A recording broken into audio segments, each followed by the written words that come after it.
Dengue एक विषाणु जनित बुखार है जो मच्छरों द्वारा फैलता है। इसके लक्षणों में तेज बुखार, सिर दर्द, मांसपेशियों और जोड़ों में दर्द शामिल हैं। डेंगू का उपचार महत्वपूर्ण है क्योंकि समय पर इलाज न मिलने पर यह गंभीर रूप ले सकता है। पहले चरण में रोगी को बुखार की गंभीरता के आधार पर आराम करने की सलाह दी जाती है। शरीर को हाइड्रेटेड रखना काफी महत्वपूर्ण है, इसलिए पानी, नारियल पानी और इलेक्ट्रोलाइट्स का सेवन करें। दूसरे चरण में डॉक्टर की सलाह से बुखार कम करने के लिए पैरासीटामोल जैसे दवाओं का उपयोग किया जा सकता है। एस्पिरिन और इबुप्रोफेन जैसी दवाओं से बचना चाहिए, क्योंकि ये प्लेटलेट्स को प्रभावित कर सकती हैं और स्थिति को बिगाड़ सकती हैं।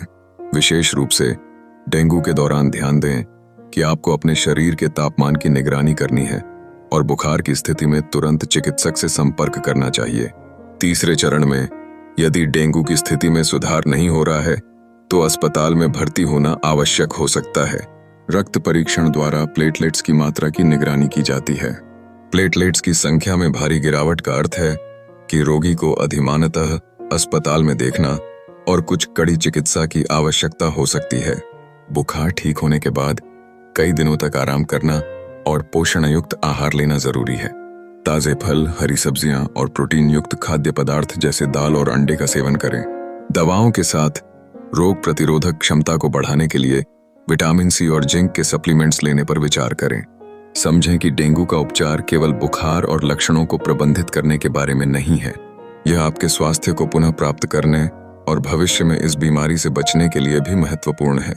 इसलिए डेंगू का उपचार किए गए उपायों से सेहत और सावधानी बरतते हुए करें। हमेशा अपने चिकित्सक से परामर्श लें और स्वनिदान से बचें। ध्यान रखें कि रोग का फैलाव रोकने के लिए मच्छर से बचाव के उपाय भी जरूरी हैं, जैसे कि मच्छरदानी का उपयोग करना और आसपास के क्षेत्र को साफ रखना। इन्हीं सावधानियों से डेंगू से बचाव संभव है।